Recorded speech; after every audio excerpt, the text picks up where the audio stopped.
polila ua e ka ua haloha, makana ho ia e hi mai nei. I poi ia e Kauaʻi a mau e a ka makani kaulana o ka ʻāina.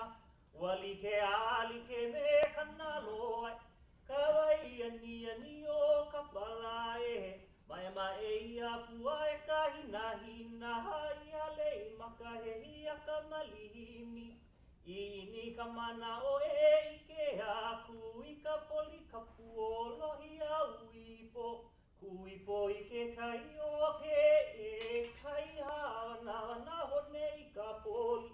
Poli o kili o e kawano iai, ho o pulu ia nehi e ke hukai. A kai o ia ua i te maka haina kupa kaulana o ka ʻāina. Hāʻena ia mai ana ka puana o ka lihilihi o ka poli laua e. Ino ano Hāʻena.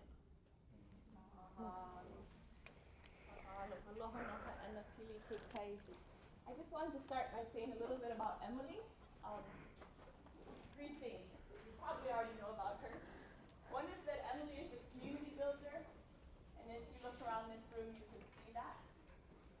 She is so beloved in Hāʻena. She is so beloved with the hupun of that place, and everywhere she goes, she makes friends and brings people together because of who she is and how she interacts with them. The second thing to know about Emily is she learns by doing. She's a doer. She sees a problem, she's going to solve it. She is going to try things, she's going to try new things, she's going to innovate, she's going to get her hands in there. If there's fish that need to be cleaned, want you to work in, anything. Whatever's happening in the community, a camp that needs to be organized, Emily's in there. She's doing it. Another thing that I love about Emily is they say when the going gets tough, the tough get going. When the going gets tough, Emily goes beyond. She doesn't just do it, she takes it to a much higher level. And that's very true of this dissertation. She was tasked with helping the community of Hāʻena, our first state-recognized, long-term, community-based subsistence fishery area in Hawaii, with helping them develop a monitoring program that helps them to understand the effectiveness of their efforts and that works with the ways that they know the health of their place. She could have taken some methods that are already in existence and just taught them to the community. That's not what she did. She tried to understand how the community sees the health of their place, how they are already looking at that, how they see the health of their people and their place, and to back up to address those things. It was much harder, and that's the tack she took, from which I have learned so much personally. So I just want to thank Em. I'm so excited that she's reached this phase. It's been a joy to work with her in every way. And I wanted to take a minute to introduce her committee members. She's put together an amazing committee. Dr. Alan Friedlander is a National Geographic scientist. He studies traditional knowledge in coral reefs all around the world. He flew in last night from Washington, D.C. We're so happy he's here. His work has been foundational to many of these efforts. Kalika Bertelman is a child of Kauaʻi. We went to elementary school together. She is at the very, very forefront of leading efforts across Hawaii to help communities monitor and understand abundance through her Nā Kilo ʻāina o Papahana Mokuakea. She's brought so much grounding to this process. Kalika Winters is on computer from Hāʻena. He's the director of the Limahuli Garden. And he also is the director of the Makai Watch program in Hāʻena, and actually absolutely crucial to their efforts. So that's M too. She finds wonderful people to help her. My gosh, when I look out at so many of you, and I know she'd say that she has a fourth committee member, and that's not one person, that's a community.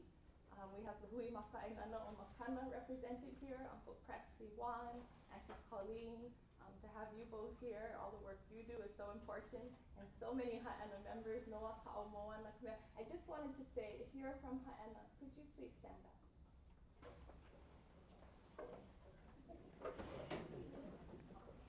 And if you've flown in today from Hawaii to be a part of this event, can you please stand up to join this, please? Okay, and then take a seat, and just really quickly, if you have been involved in this effort, whether in another community in Hawaii, through KUA, as a student here at UH, please stand up? Oh, we see you. Come on. Yeah. Oh, yeah. All of you. Yeah. Aaron, you too. Scott.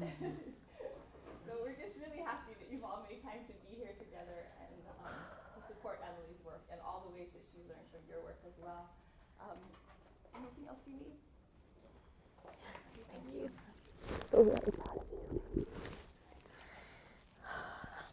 Okay. Aloha mai kākou. Aloha. Just building off of Mehana, I just wanted to first acknowledge my committee members as well. You will start to see as I go through this presentation today that it's all about relationships, and I very carefully selected my committee. I don't think most master's students do 4, but I chose 4. Pilika was the first to introduce me to this community as an undergrad and really allowed this project to blossom and help me every step of the way. Then I met Mehana coming into work there a summer before you start your master's. I said sure, and we took the ball and went running with it. Then I met Kavika at Limahuli Gardens, who just embraced me and took care of me. And then Alan, who actually, when I first talked to Pilika about what's this integration and community-based management, so interesting, what is it? She handed me Uncle Mac and Mo'omomi and Alan Friedlander's paper and said, read this. And so these people are a part of that genealogy of this project. So I just wanted to start off with that. So I hope that doesn't count as my 45 minutes. Okay. So mahalo everyone for coming. The goal is to not cry for 45 minutes. So I just feel beyond loved and blessed and honored to be here today to represent all of you here, and most importantly, hui makaʻina no makana, who is getting their master's as well with me. This is not an individual project. This is a kākou thing. So my project is called Pilina Mālama ʻāina Momona, a community-driven monitoring program to understand health and well-being of people and place in Hāʻena, Kauaʻi. So I'll take you straight to what my project is. So as Mehana discussed earlier, my goal was to create a community-driven monitoring program to assist in establishing a community-driven monitoring program that supports the Hāʻena community's goals towards being self-reliant stewards of their place. My research questions to start off is, what is the role of relationships in building capacity for a community-driven monitoring program? And based on those relationships, how do we choose the monitoring approaches to help us better understand the natural cycles, productivity of the Hāʻena coastline? And then from that, how can a community-driven monitoring program integrate different knowledge systems? And lastly, what can we learn from this process in order to support community-based resource management in Hawaii and the Pacific? So, beautiful Hāʻena, located on the north shore of Kauaʻi Island, the north shore, the district or the moku known as Haleleʻa, and the Ahupua'a, or smaller land division of Hāʻena. Carlos Andrade calls Hāʻena he ʻāina Momona, fruitful, thriving, abundant land, abundant for its resources, but also for its freshwater resources, for its abundance of fish, abundance of natural resources, but also for its abundance of the people that thrive in that place. Hui Makaʻainona o Makana is a nonprofit organization of 30 genealogical families from Hāʻena that came together in 1999 in hopes to restore the traditional lo'i in their place. And through that, gained a curatorship with the state parks, who owns that land, in working together with the state to take care of their place. Hāʻena is also an ʻāina Momona because of the knowledge that exists in this place. I don't know if anyone has ever seen something like this, but the fact that the community has this knowledge to document every single reef patch along their coastline within their ahupua'a and even onto the next ahupua'a. So not only is the knowledge abundant, but the values, in Hāʻena are really key in talking about this project. Ho'omalu is one, this is a study done by Vaughn et al. In 2016. And they came up with 7 different customary values of Hāʻena, which is ho'omalu, to protect or shelter, that they didn't walk the shoreline because it was a nursery and they didn't want to scare the fish away. Kuleana, everybody had a responsibility. For example, hukilau, everybody dropped what they were doing and they all went in and helped out. Ho'ihi, respect, everybody respected each other as if they were family. Ho'omaha, to rotate, that they did not fish in certain places. Although they thrived in this ahupua'a, they were even selective down to the reefs that they harvested from. And each family knew who fished from certain reefs. Lava pono, just take enough, that they would never go for kill, but just know to leave some so that there's more tomorrow. Mahele, to share. This was talked about a beloved fisherman who was successful in catching because he always gave to his community. So every time he went to go back to fish, there would always be fish for him because he shared. And lastly, ahupua'a, that the people that fished and thrived in Hāʻena stayed within Hāʻena for their resources, and everything they ate came from down there. In August 4th, 2015, the Hāʻena community got the first designation as a community-based subsistent fishing area to reaffirm customary and traditional practices and creating rules and regulations for their place about customary and fishing practices that related to these values and interviews that were conducted. The goals of the Hāʻena CVSFA is to sustainably support the consumptive needs of Hāʻena's people through culturally rooted community-based management, and to recognize and respond to connections between land and sea and restore the balance of native species. And I also want to note that this was a 20-year process in the making, and it passed in 2014. So methodology. This project definitely had an approach to that started back in my undergrad. And when I talk about this, I just want you to keep this framework in mind as I go through the PowerPoint. But it's about Pilina Mālama and ʻāina Momona and building in that form. I stand on the shoulders of giants when I talk about this framework, because this is not something that I've made up. This is something that indigenous scholars believe in, and one of those very important indigenous scholars to me is Pilika Andrade, who taught these values to us back at UH Hilo in our undergrad and really came alive in this project and understanding it and really grasping it. So what does the literature say? Indigenous ways of knowing is through culture, past knowledge, experience, and history. McGregor says it's holistic health and well-being, that people and land are not separate, they're connected.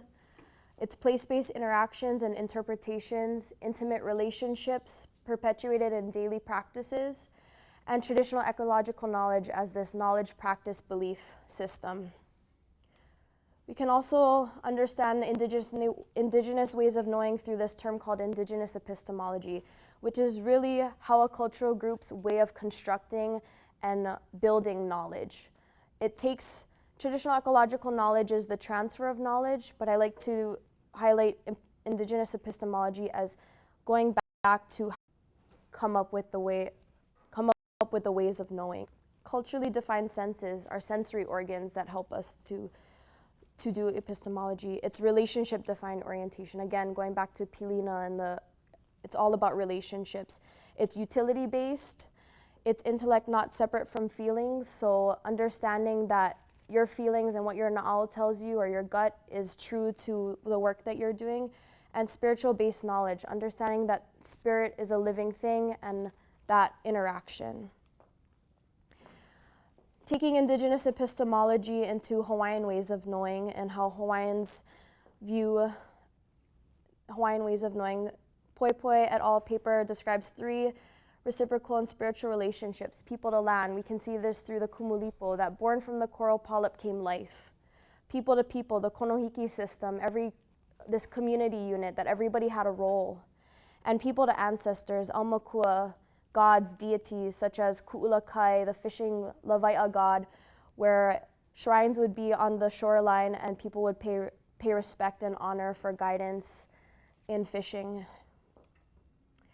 We also know Hawaiian ways of knowing as our bodies being that vessel to gather this knowledge.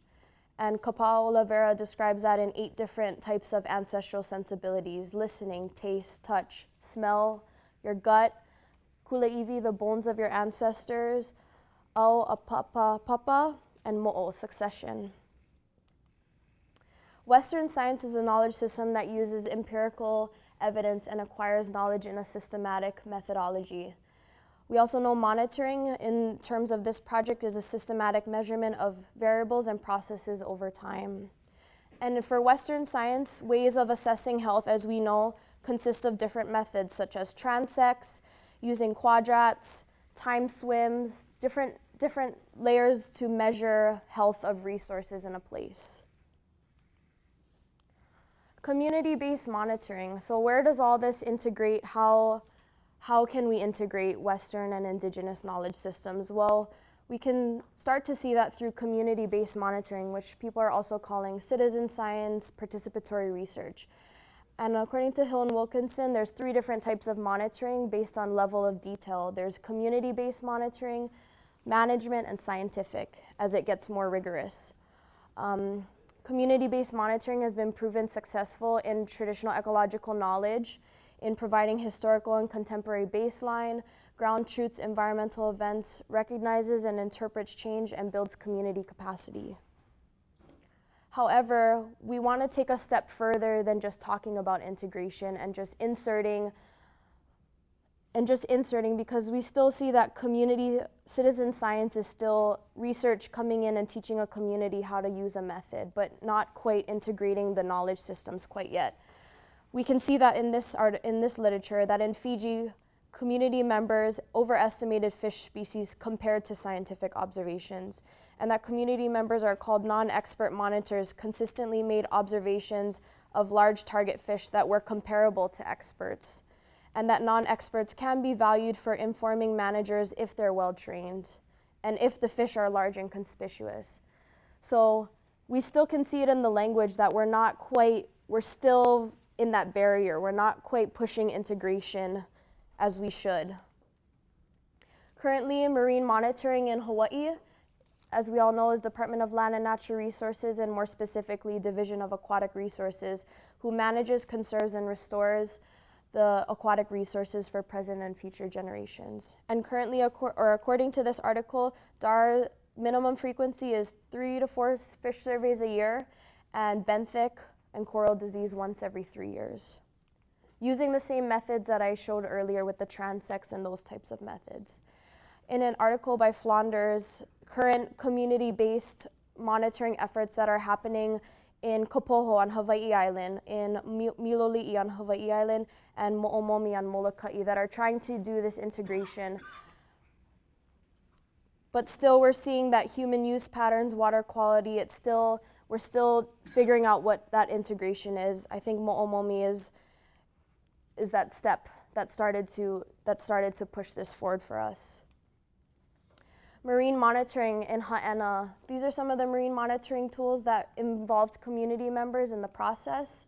Rapid assessments, reef and recreation mapping, coral reef assessments, human use surveys, and catch per unit efforts, all which were great tools in helping to give baseline data for the community's base subsistent fishing area for that designation. But again, the goals were a little different in terms of reaching that goal, but we don't see these monitoring tools being carried out currently in Hāʻena by the community. So what's the challenge in Hawaii? Communities are struggling to find that balance between their ways of knowing resource health and the standards of scientific rigor. And DAR's capacity. DAR is a limited staff running across the whole state of Hawaii to monitor, and it's a big task. So how do we find that balance? So in general, some gaps and challenges is the lack of understanding these intimate relationships to people, place, resources, and the lack of recognition in these different knowledge systems and monitoring approaches that are acknowledging that.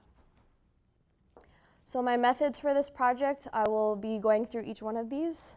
Pilina, Mālama, and ʻāina Momona is how we'll talk about. So Pilina, you can first think about this first section as a bag girl. If anybody goes fishing, you start off as the bag girl. You sit back, you watch, you follow uncle. You learn the cycles, you learn about the relationships, you learn about the coastline, you learn about the history. You just sit back and you watch. You don't ask stupid questions. And you just kilo. You just kilo. Okay, now that you've... So Pilina, what is that? In case I didn't make that clear, it's relationships, it's connections. And again, the research question for this section is, what is the role of relationships in building capacity for a community-driven monitoring program? So again, I just want to acknowledge that in building relationships in this Pilina section, it started off back in my undergrad through a class called Ku'ula, which was an integrative class that bridged Western and traditional knowledge taught by Pilika and Dr. Misaki. Then we got introduced to the Hāʻena community, absolutely fell in love, and then started a pipes internship with, through Sharon Ulu Noi Punivai, who's here today, who allowed me to do a summer internship, staying in this place, getting to know the community, and simply just building relationships, which then led to me beginning my master's at NREM in building upon this project. And so some key themes that happened in this transition was that basically hearing from the community that they were interested and they needed a monitoring program. Some experiences with past research and just needing to get more community research going, and the struggle to again balance these different knowledge systems with scientific rigor and standards of the state. So in understanding the community, this is in the scope of the 2 years, consisted of 30 trips to Kauaʻi, 20 time swims, 25 community work days, 10 Waipa Poi days, which is really the foundation of meeting a lot of these community members. As we start to understand how we define community and ahupua'a these days, we start to see that it's bigger than we think. And so for me, it started off in another ahupua'a and then meeting more Hāʻena folks through that. 20 house visits, which just meant just going to Auntie's house, going to visit kupuna that were in the hospital, going to parties, going to funerals, just being present. Field trips with Kawaikini Public Charter School, which is our Hawaiian immersion school in Lihue, Kauaʻi, who wanted to be a part of this project. And over time, 9 partnerships were built. Hui Makainana o Makana, Limahuli, Waipa, Kawaikini, Namaka o Papahano Mokuakea, Division of Aquatic Resources, the lifeguards, Kauai Community College, and Napua No'eo.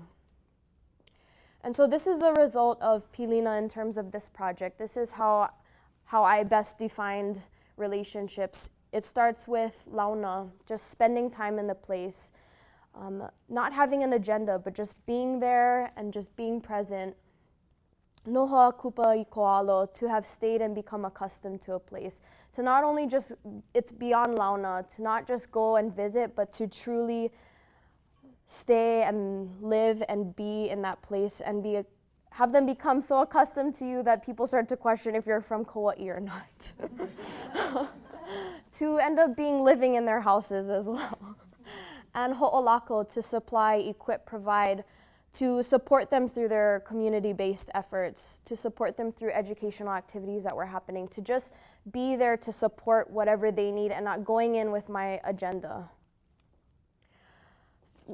Through this Pilina relationships, we were also able to dive deeper where the community felt more comfortable to share really sensitive information, all which I can't share today because it is sensitive, but we got to, for example, we got to dive deeper into seasons. What are we seeing on the shorelines, or what did they know to be there usually during certain seasons? Community members also shared names of ocean conditions that are specific to Hāʻena. Ma'iwa, which is clear, glassy, flat. Mimiki, choppy, nalu, waves. And this is just a short snippet of the greater table, but we put together a local ecological knowledge table where we have names of species, the subsistence used for preparation, the method of catch, and other information specific to this Hāʻena coastline, which was inspired actually from the Mo'omomi work. And we also got to even dive deeper to specific growth stage names of fish. Some that are common throughout the state of Hawaii, but some that are very specific to Hāʻena, such as the manini. Baby manini, some across the state of Hawaii know it as the Hawaiian word ohua, but in Hāʻena it's pi'aia. Okay, next section, Mālama.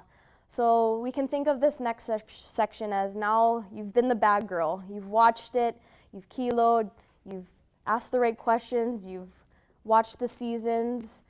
Now, based on these relationships and based on this knowledge and that you've been given, how are you gonna take care of it? How are you going to use this? What are you gonna do with it? So, Mālama, to take care, to tend to preserve, protect. And the research questions for this section is, how do these monitoring approaches help us to better understand the natural trends, cycles, and productivity of the Hāʻena coastline? And how can a community-driven monitoring program integrate different knowledge systems?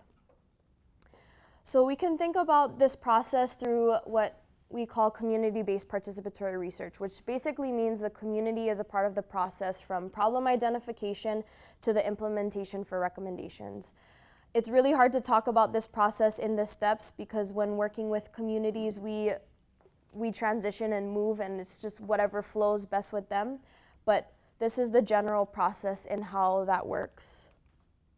So for problem identification, it started off with focus groups, just talking and this didn't happen till the end of the summer when I just stayed and just watched and listened and learned. At the end of the summer, we put together what I learned, what we gathered together, and came up with a list of some community concerns in general over time and current community interests such as spawning seasons, limu health, revitalizing traditional fishing practices, knowing how much fish is coming out of the fishery, how do we get our next generation involved, better awareness. The next step was project development, which we did through educational workshops, bringing in Namako Papahana Mokuakea, who does community shoreline intertidal monitoring across the state of Hawaii. We brought in Kua, ʻāina Uluawamo, who Uncle Wally and Auntie Pam and Uncle Dennis and the great Uncle Henry came in and taught us about limu and how they look at limu health. And Eva Schemmel also came to teach us about gonads and fish and reproductive cycles. And so through exposing these communities to these different local support networks that already existed, the community was able to define what their objectives were for a monitoring program, to make sure that we're still recording traditional ecological knowledge, to document Mauka to Makai relationships, to survey abundance of culturally significant species, incorporating traditional ways of how they observe, track distributions of opihi and limu, and to learn other integrative methods. Project development, we also did participatory mapping with some fishermen, where we took that beautiful map of Hāʻena and fishermen openly shared where they go for particular fish on the shoreline, again, very sensitive information, and what species were most important to start looking at first. So the community categorized, or they put stars next to key species, fish, inverts, and limu that they wanted to focus on. So the first monitoring tool that I want to introduce to you is Huli'ia, and it exactly looks like that. It's a conversation. It's developed by Namako Papahana Mokuakea. It's a discussion piece to reintroduce a process of observational knowledge. And it fits the community's interest because if we remember back to the CBSFA goal, it was to recognize and respond to connections between land and sea. And this was a really great inclusive tool because we were able to do it with the community. We did it with Limuhuli Gardens, who was up Mauka and our plant experts, and we did it with the Hāʻena lifeguards, who are on the shorelines every single day. And this is generally what the data sheet looks like, where one person facilitates and we talk through the dominant trends that are happening in the sky, on the land, and in the ocean. This background picture is kind of an idea of where you can start pulling some of these findings and looking at more, but overall this method had the most participants, and it was the most recorded method per month of a total of 23 times in the 2 years, conducting with community members, lifeguards, and Limuhuli staff. This is just a example of what we can start to find in a certain season. So this is just raw data still of what the community pulled together. And this will take time over the years to eventually create a seasonal calendar for Hāʻena, but we can start to pull out certain things that are really standing out, like this certain month had sea breeze, cold temperatures, these flowers were blooming, big surf, the shoreline smells like limu, large limu patches, and the oholehole and manini were fat. And we can start to build olelo no'eau and going back to that indigenous epistemology of constructing knowledge the way kupuna used to. Overall, the community rated this a 4.5 out of 5. They liked this method, they thought it was very inclusive of everyone's observations, and they actually feel like they can continue doing this monthly if one of their community members would facilitate it. Next was Holo Holo Logs, which was developed by myself and Dr. Kavika. And the purpose of this was to build on the expertise of Hāʻena Lawai'a and to document fish species abundance at specific reefs, since that knowledge is very intact in Hāʻena. And the community's interest is to, again, track what's being removed, but also to capture Hāʻena's ways of knowing, Hāʻena's ways of kilo. These are what the data sheets look like, basic observations, what they saw, and then what they caught. What did we find through Holo Holo Logs is that this really interesting balance between scientific and random sampling, but what do you do when a community has intimate knowledge of a place and they know exactly which reef patch to go to for which fish? It's like taking grocery shopping to the next level, but going down specific aisles for exactly which fish you want. So how do we find that balance? That was a struggle. We also tried to attempt to go to certain reef patches together and walk it and say, okay, we're gonna do a standardized path where we're gonna walk it like this together. But in reality, the fishermen don't walk in a circle, they walk in zigzags and squares and tides and all these different factors. So accounting for those kinds of things. Creel survey, so this method was also tried to build off of this creel surveys, time swims, catch reports, which are all things that I learned about back in my undergrad. If a community knows from looking, if they're a throw net community or the fishermen that we worked with are throw net fishermen, if they know to look above the water and see exactly what type of fish that is, what size and how many, how do we capture that type of knowledge in a data sheet? So overall, this one rated high as well, 4.5 out of 5. They liked this method because it builded off of their skills, but we just need to get better at recording and documenting. The Gonad Kit, again developed by Eva Schemmel to record spawning seasons and the community's interest to look at spawning seasons of important fish. Overall, we were able to gather this 17 times. We were able to find the most popular harvest method of the fishermen that we gathered this information from and what targeted fish. So overall, we found that throw net was the most popular method and Nenue was the most popular fish caught. So total number of fish and the fish species and the colors are the different fishing tools, methods. So overall, the community rated this a 4.3. They like this method, but it can be tedious after you catch fish then to go and weigh them and scale them. It works well with partners. The community thought maybe getting their grandkids involved or keiki involved to do the data recording and possibly hiring somebody to do the data analysis. However, community members did start to, if I wasn't on island, they did start to send pictures of gonads. So at least that interest, in keeping track of that information. Another interesting thing about Gonad Kit, it is very useful in checking spawning seasons. For example, in May, we caught akule. We did a surround net with akule, and we possibly might have caught them too early because their gonads were still fat. And then in August, we caught o'io, a surround net method, and the gonads weren't as full at that time. So starting to use that kit to help us check if these seasons are still lining up with what they know it to be. Next is Opihi Rapid Assessment, which was developed by Chris Berg and evolved through time through Namako Papahano Mokuakea. And it's to document Opihi distribution, reproductive cycles, and Hāʻena's direct interest is that we do have in the CBSFA, we have an Opihi rest zone. And for the participants, we had the community, Kawaikini Charter School did this, and Namaka. So overall, this method what we learned from this method is that it's a learning curve. It takes a lot of practice, a lot of repetition, and it takes a lot of bodies to help.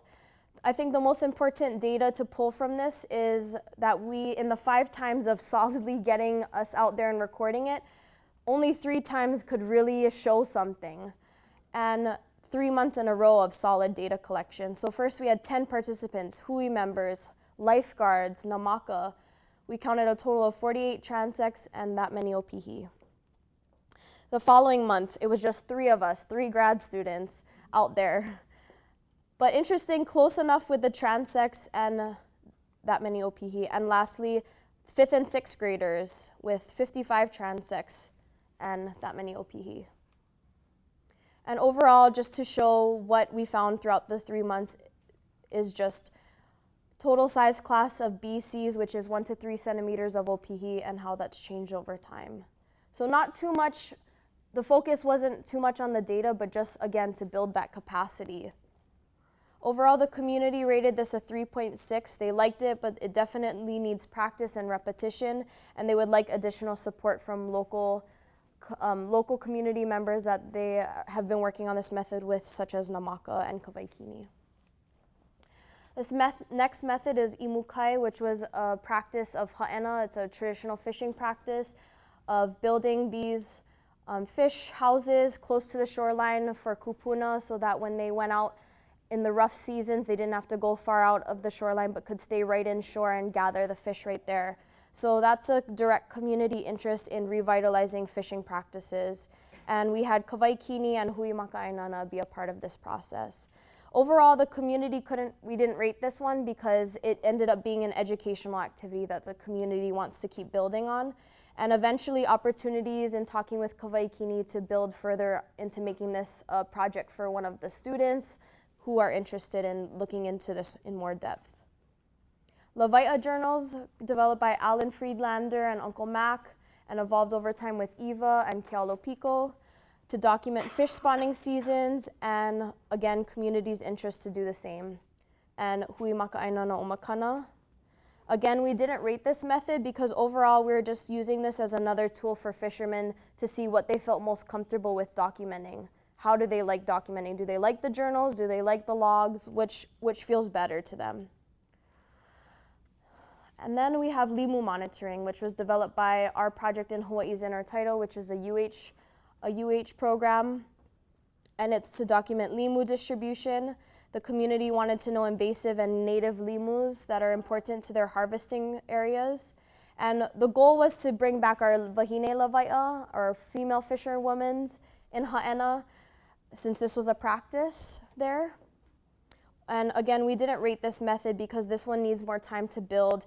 And again, like the holo holo logs, how do we find that balance between random sampling and if communities know exactly which reef patch they're going to pick their limu from, how do we account for that?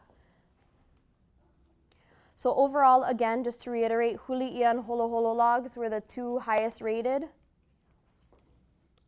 And in asking the community overall, how did these monitoring tools influence me in the way I fish, the way I observe? They rated it about a 4.3. And have these monitoring tools reflected our overall goals as being better stewards of Hāʻena? They rated that a 4.5. This is another interesting table just to show the capacity that's been built over time. I wanted to highlight these ones particularly because this showed the most growth. As I mentioned earlier, we started off with a Pilina Kai workshop with Namaka, which we had 30 participants. Then with Kuaʻaina Ulua Wamo, we had a limu workshop with 50 participants.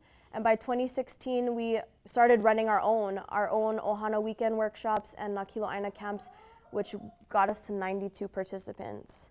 Huliʻia over time started off with just the hui, then limahuli, and then the lifeguards started to jump on. And partnerships over time is really interesting too. We started off with hui, limahuli, Kauaʻi, Namaka, and DAR, the Division of Aquatic Resources. Then we added on the lifeguards, and then we added on now Kauaʻi Community College and Napua Noʻeau. So some monitoring program takeaways. It's a process. It's about building a process, and that's what the focus was. First and foremost, again, what is the community's priorities? Secondly, building capacity to do this, and then the data, which is why I didn't want to highlight too much on the data because it's very small sample sizes, and again, these two are the main priorities.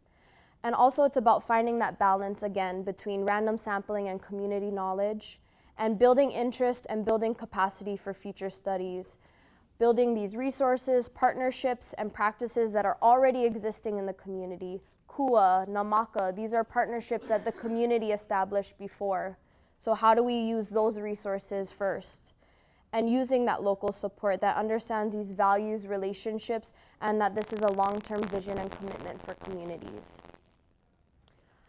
Some more takeaways of what it takes to build a monitoring program. Of course, acknowledging different ways of knowing, we need the indigenous ways of knowing, the Western science, they all contribute, all valuable. Everyone needs a role to feel included. We need to be practical at time, steps, process from start to finish. It's a major learning curve, and the learning curve is also in just getting people to record and train and document. That's a behavior change. Consistency, getting used to doing this, if we can consistently do this. And again, this idea of makahana ka'ike, it's about getting out there and doing it and finding it out as you go. So the next steps for the monitoring program, we started Hui newsletters, where we started to post some of our findings or some of the work that we're doing as announcements for the North Shore community to see what we're doing and get involved. Social media posts, of course, Instagram, Facebook. The community wants to continue this monitoring and possibly doing Ohana weekend workshops where we don't know if we'll do them consecutively monthly. We'll hopefully build to that, but for now, maybe choosing weekends that have months that have long weekends in them. The community wants to share with the broader North Shore community and eventually start small sharing groups with interested community members that go through this relationship, such as community members have been starting to hear from community members on the other side of the island that are hearing about this work and want to, so starting off small and not posting it out for the whole world. And implementation for recommendations, of course, for those, we want to put together state and community members and stakeholders that are interested, some recommendations for those that are interested.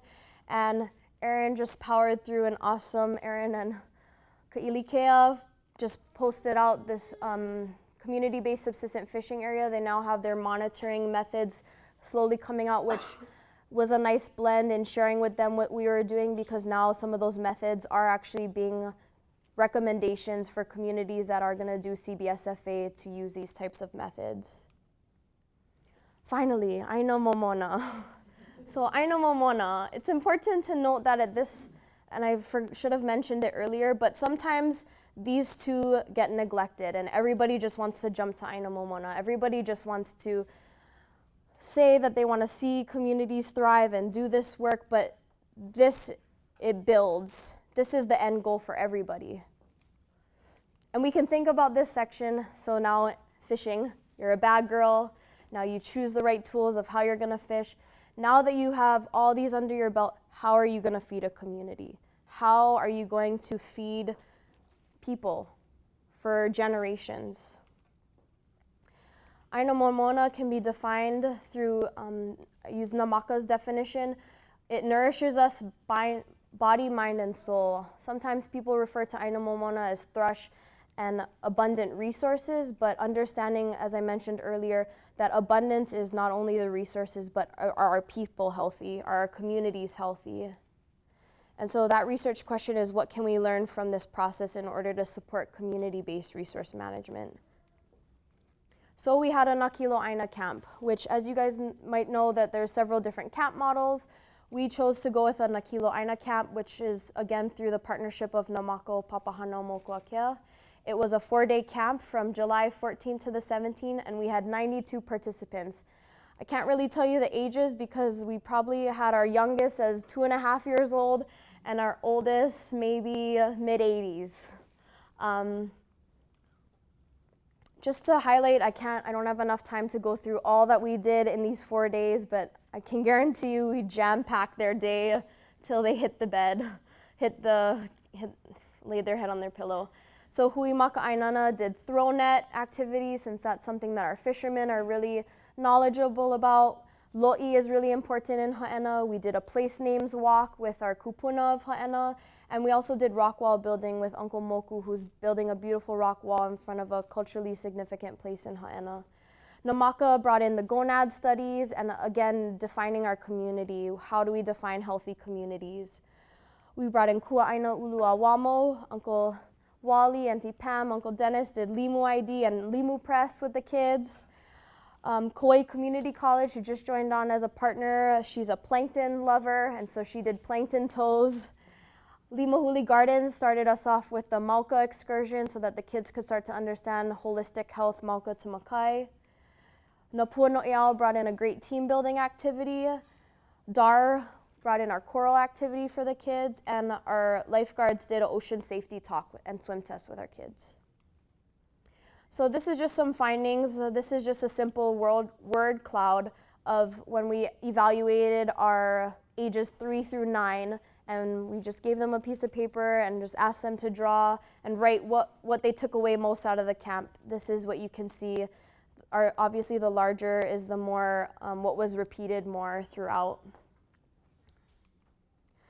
And then for our older kids, our OPO from ages 10 till about 16, we just asked them, we had 12 of them, and we asked, going through every single activity, what did they rate the highest? What did they evaluate each? And it's just really interesting because almost every activity was rated the highest, which is interesting. I don't know if they did this just because they wanted to get out and stop me asking questions, but it's just important to note that if you have time to further look into our agenda, it was really building on these relationships, building on these partnerships, and really focusing on place-based and what our community has to offer. And so all of these are very place-based activities. So our kids enjoyed place-based activities. Okay, this is a really important slide. So I just want to say that on our last day of our camp, we stood in a big circle holding hands, about 60 of us. And each community member was asked to go around all ages and share their takeaways from the camp. So they said that it was a heartfelt program. To have a space in every ahupua'a like this is a vision. There's some that came and said, we've been invited, but I never understood the connection, and now my kids are a part of it and we're stoked. There's confusion out there in the community, and knowledge is powerful. Community members that live in Hāʻena say, we always drive past here, but now we want to come back and be a part of it. I learned lots that I should have known. Every time coming down here in the past, I felt not good enough. This time I felt I can belong here too. The importance of forgiving each other and creating an atmosphere for everyone to come and launa. Everyone is so busy nowadays, and we never know when your last day is going to be. This is a start of building a marae for the people of a community, a place to learn from each other, to share our thoughts, even if it means conflict. We may not always agree, but it's also a place for ho'oponopono. This is only the beginning. Learning more about how special everybody is when we come together and we're down here and what we can do together. It's gonna take hard work, and the things I learned in my aloha here, wherever I go, when I go to other islands, I do it over there and represent Hāʻena to the fullest.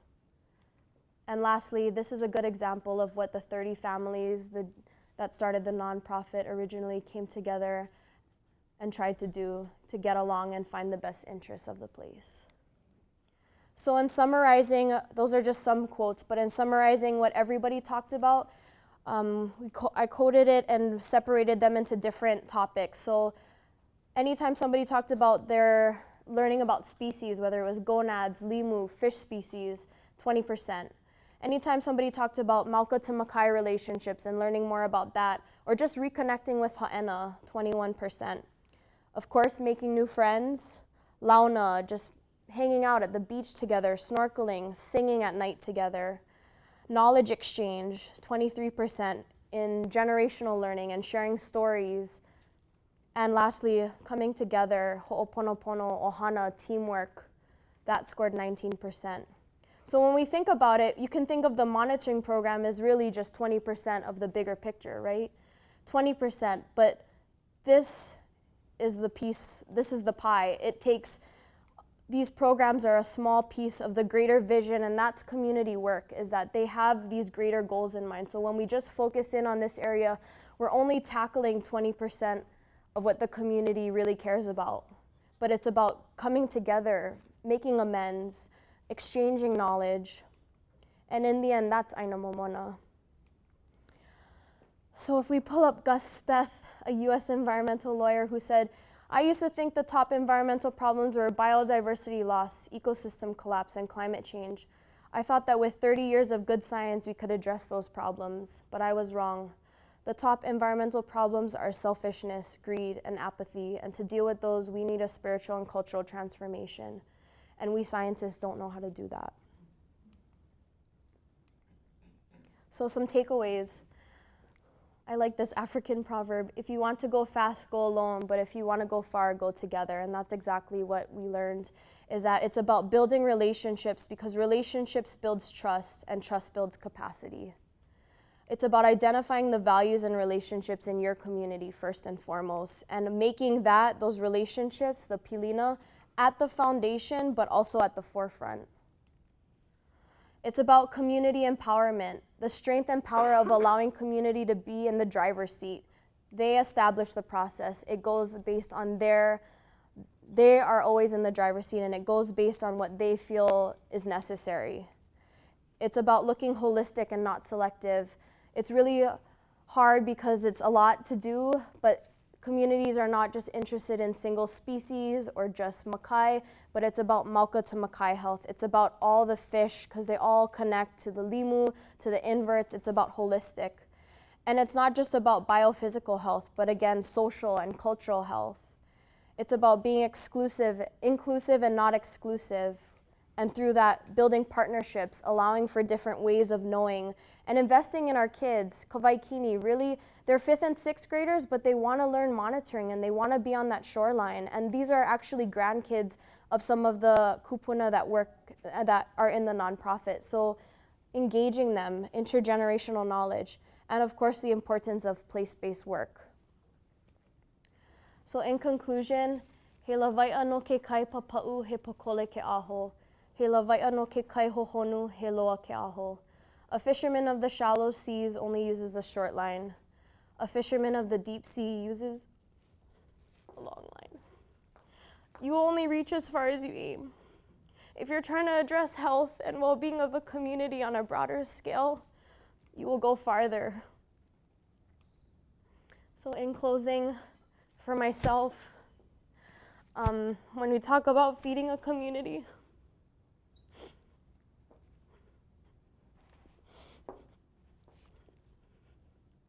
sorry, I have a feeding family now. And to have been fed by these people, physically, mentally, spiritually, and emotionally. So with that, I just would like to say that I stand on the shoulders of all of you, all of these people here, all of you here. Mahalo nui, mahalo palena.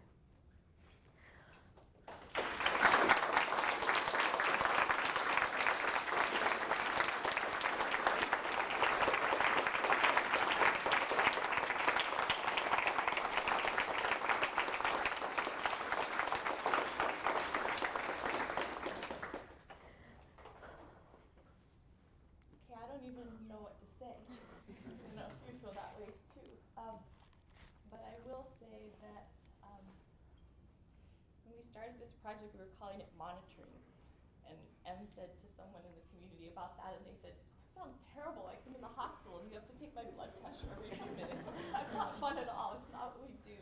And if you looked at that last word cloud and the learning and the playing, and so I see how far it's come, M, and how much bridging you've done to get it from that point, and very, very different ways often of thinking about health.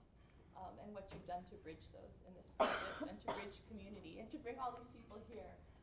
So traditionally, the defense, what would happen now, this is Q&A time, and traditionally her committee members would ask questions first. But we think that would be a terrible waste of this time, because you're all here. And in a little bit, we'll have to take her away and get to meet with her a little bit. And we'll get to ask questions then. We'll come back here at 2. There's plenty of food. But I'd like to take your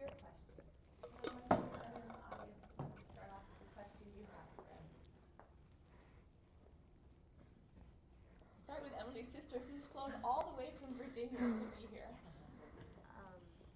Between the 3 steps of Pilina Mālama and ʻāina Momona, which was your favorite?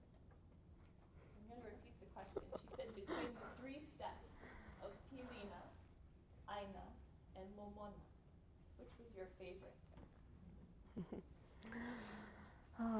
My favorite, it's hard to say because they're all, of course, important, but it's pretty safe to say that my favorite is always Pilina, because in the end, that's what matters.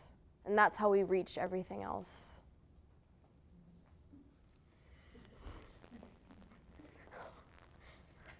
Uncle John. This is obviously beautiful for the people of ʻāina. How do you expand this so that outside fishermen, outside visitors don't misuse what's been going on or signs up so we can learn? How do you make this way further? So the question was, how do we make this a further commitment in letting the broader community know about these efforts and what we're trying to do? So to answer that question, so there are direct signs out there posting the community's new rules and regulations for when people go fishing in the area, but we like to do a more intervention kind of thing where we go in, and I really learn a lot from Uncle Press and Uncle Kili'i. They're very, if somebody doesn't get it, they're gonna take the time to go and talk to that person and bring them in, put their arm around their shoulder and say, this is what we're trying to do out here, we're trying to take care of our place. And I couldn't learn from a better example of people that truly carry themselves with aloha. It shows in the respect that they get in the community. It shows in the people that come and are interested in learning. And so I really learn a lot from them in just the way they carry themselves and have so much respect for them. So we get out there. A lot of it is, again, through education and outreach. In working with Killeen at Kauaʻi Community College, we've got to present several times to her community college students, which was a good experience because a lot of these kids are from the total opposite side of the island, so they don't even really know what's going on sometimes in Hāʻena. So doing that, and the Hui Makainana o Makana is huge with education and outreach. We've started to get more school groups coming in to learn about Hāʻena. It's catching more interest, and so the more we just educate and let everybody know what's going on, the more interest we're getting. Did that answer your question?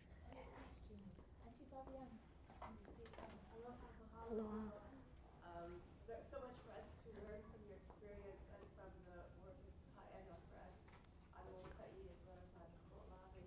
And I'm so interested in the instruments that you developed. But my question is, what would you say is the role of audio and harvest as you monitor? I know some of the methods included fishermen's logs and you're going to get boat nitrogen and keep the fish after, but just kind of generally, and how does that inform policy about the rules that will govern how much can be taken and monitoring the species, how much can people continue to harvest as you continue to monitor? That's a good question. So I hope I reiterate the question. So how does this affect policy in harvesting and also, what role does harvesting play in your monitoring program? what role does harvesting play? So that was a really interesting thing too, because when we kind of look at the scientific side and the community side, sample size is a big thing for research and policy. They need to know that you have a big sample size. And in Hāʻena, it's a subsistence community, so the sample size for them is at a subsistence level. So it was really, if we want to continue certain monitoring tools like the gonad study, I've heard from researchers and scientists that you need at least a sample size of about 20 fish of what you're interested in looking at for gonad for sample size. And so that's when I think the community really needs to come together and talk about, do we really want to be taking out this many fish per month? but I also believe that it's a good way in us, we're never gonna know unless we don't check and go through those processes. What else was I gonna say? Yeah, I think it's an ongoing thing, and that's why we really liked looking at these different monitoring tools and even the gonad studies, is because the community can start to sit down with all that information. We can look at what the policy is saying and start to line up how we want to start addressing that on that scale. I don't have it up here, but I actually put together, I put DLNR regulations of what current open seasons are for certain fish, and I put closed seasons for certain fish. And just from our huli'ia observations and our gonad study, I started to line up what their open seasons are and what we're seeing on the shoreline for this fish if they're fat with gonads, and for the closed seasons what we're starting to see. So we could start to see if this is what the policy is saying, what is the community finding, and how can we start addressing that in showing that we can show that. So I don't know, did that answer? That might lead well into this question, and then we'll take another. This is coming in from Kavika. He says, first tell you congratulations for getting to this point and doing an amazing presentation, and for setting the example for how researchers are supposed to engage with place and with community. And he wants to know, how do you see the methods that you developed working in concert with DLNR's methods to provide a comprehensive understanding of Hāʻena's fishery health for all stakeholders? So how do Thank see the you, methods Kavika. You developed working with DLNR's to provide a comprehensive understanding of Hāʻena's fishery health for all stakeholders? Well, more. So it's been nice too, because we acknowledge that DLNR and DAR have this huge task, and so it's about building those partnerships and working together. And so we worked with DAR throughout the whole process of this monitoring program. We worked with Aaron and letting them know about what monitoring tools we were starting to explore so that they knew. And it was kind of nice for this project because at the beginning, since the CBSFA was still new, Hāʻena was the first community to get the rules passed. The focus was on the policy and not quite yet what we're gonna ask of the communities in terms of monitoring. And so it kind of gave us a free slate to just try things, which was really nice and hard at the same time, because the communities repetitively asked DAR and DLNR, we have this 5-year review at the end of this CBSFA, and we don't want to be putting in all this work and it's not going to be acceptable, it's not going to be scientific enough, it's not going to be rigorous enough. And so the community constantly pitched and said, what do we do? And there was still just no real concrete answers they had recommendations of different monitoring tools to use, which again the community used in that past research in Hāʻena slide. But it was really cool because in developing this monitoring program, the CBSFA coordinators and DAR started to get interested in seeing how these methods can transfer to different communities, and now using them as some recommendations for monitoring, like I believe the OPIHI rapid assessments, and even taking the Holo Holo logs idea and expanding on that. So it is happening on a broader scale and impacting policy and impacting communities. Namaka works with communities across Hawaii, serving intertidal shorelines and using these methods. I can't even name all of them, but I know there's a lot of communities doing the OPIHI rapid assessments across Hawaii as well. So it's nice to know that these greater partnerships exist out there of communities that are trying to go and do this same thing. So I don't know if I answered that. Yeah. Sorry, Kavika. So I got two things. One's a comment, one's a question. Can you go back and use one slide? The last pictorial slide?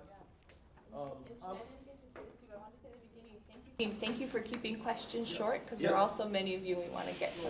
So those kids over there in the corner, those are my kids. I work at Kauaʻi Human School. And one of the things that she talked about as a social scientist that speaks to me is this idea that relationships are important in the environment.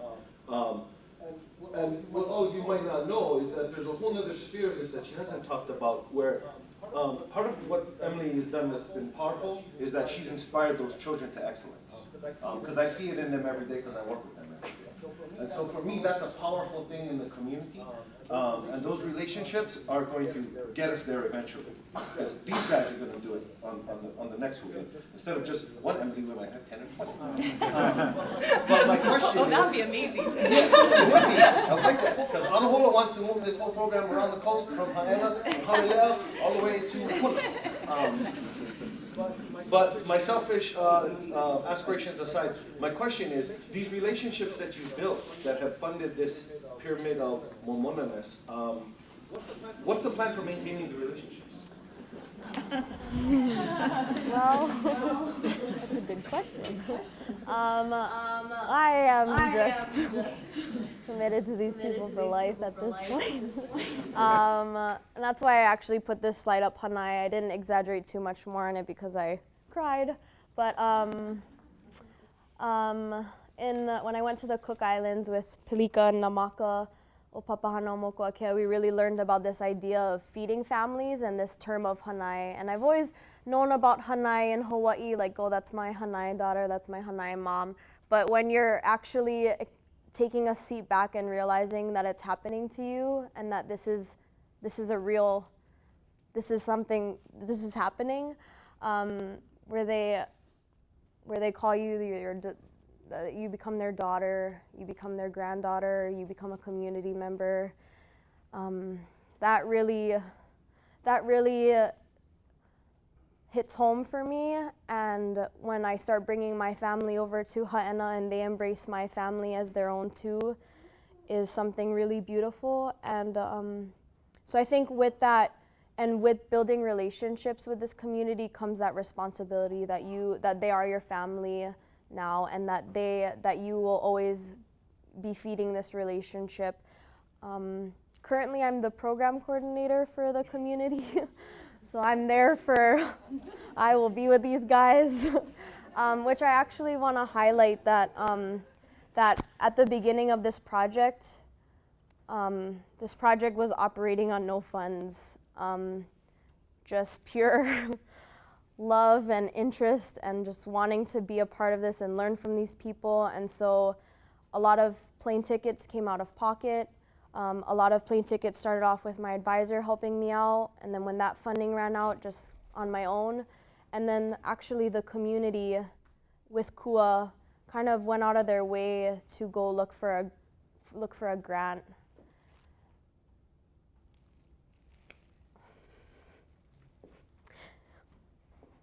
That was heavy. That these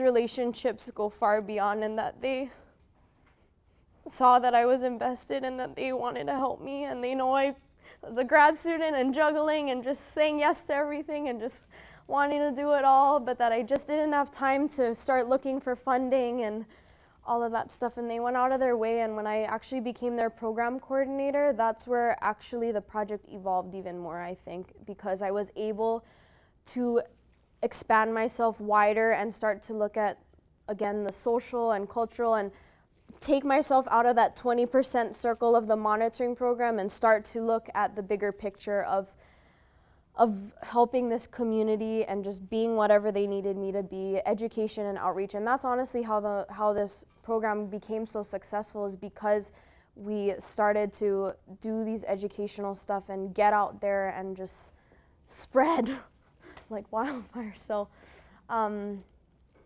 yeah, that was so my aloha and their family for me, and it's forever. Family's forever, so. It's an offense. They don't talk about what they did, but what they're doing. That's ongoing, that they'll be there. Alan, you had a question? I did? Yeah. Actually, I have a bunch. I'll save them for later. Okay, cool. But just at a broader view of, like what worked and what didn't work. So what would you do differently knowing what you know now? And how transferable are those things to other communities? In other words, what things are, generalizable and what things are specific to Hāʻena that may not be able to be repeated elsewhere? That's a good question. So what worked, what didn't? I think it was kind of nice because at the end of before getting up to defend, again, going back to that community process where they're a part of it, even down to the data analysis where we all sit together and we say, okay, what worked in this monitoring program and what didn't? Was it overwhelming? I think at times some of the many tasks that we tried to do were definitely overwhelming and trying to do so much different tools. The community also acknowledged that it's always a challenge to get everybody to record and write down. That's an ongoing thing that we all face, is just when you're out there and catching the fish and then doing that extra time to record is just something that we have to continuously work on. So that's something that was a challenge. Your other question was transferability. So honestly, I think a lot of these tools are transferable.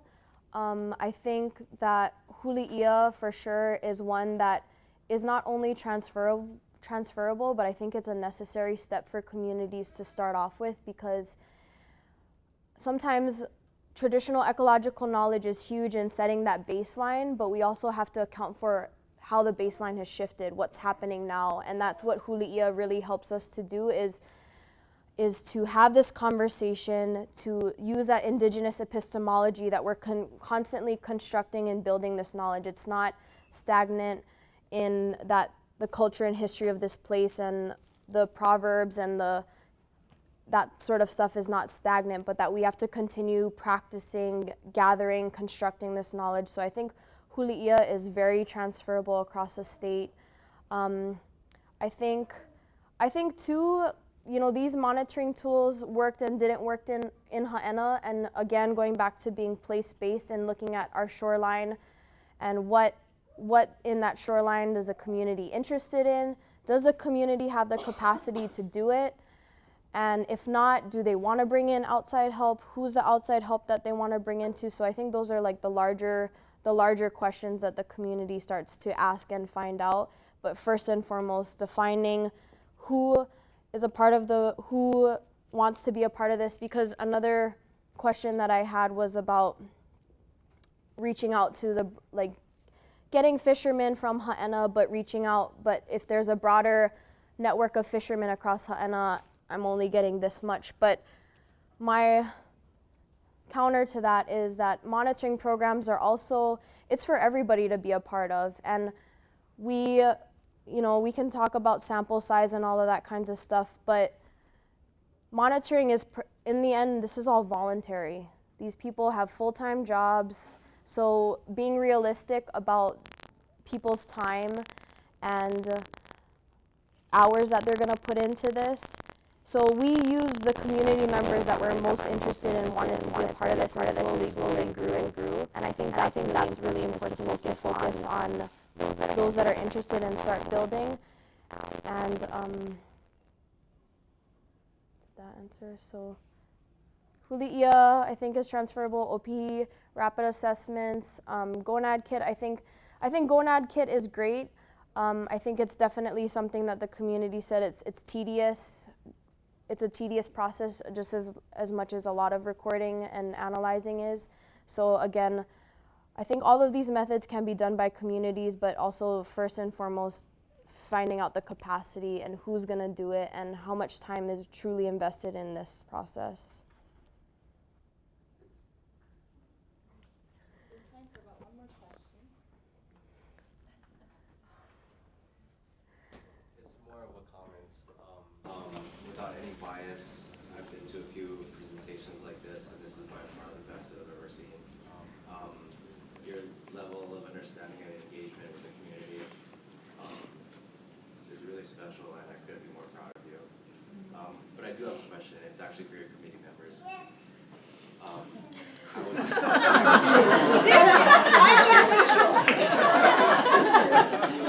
was just not a PhD, because I think that her investment in everything that she's done, and just even being able to answer these questions, which I know are quite difficult, she is beyond. You don't have to answer.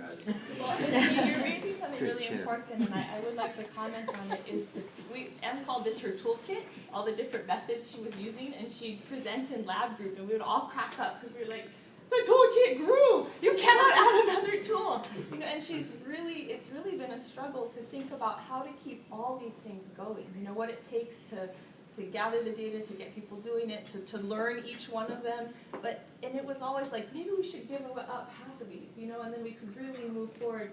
But being really clear and understanding that wasn't, we weren't at that point yet, that we needed to try everything and that it needed to be holistic and include all these ways of looking at different resources. And so that's been a real challenge. It is too big. It's way too big. It's been too big from the beginning. And the presentation on Wednesday had twice as many slides. So I really do want to congratulate you on that. I am going to ask just one brief question, and that is what are the gaps? What are the gaps that remain? You use existing tools, you develop new tools. There's a lot of fabulous scientists out here, researchers, students, community members who are poised to, or doing different parts of this work. So I guess I want to know, what do you see as the gaps that aren't being covered, where new tools need to be developed, or where new teams need to step in and take it? What do you see as that need? And you started to say sometimes we may be asking communities to do too much. But so that's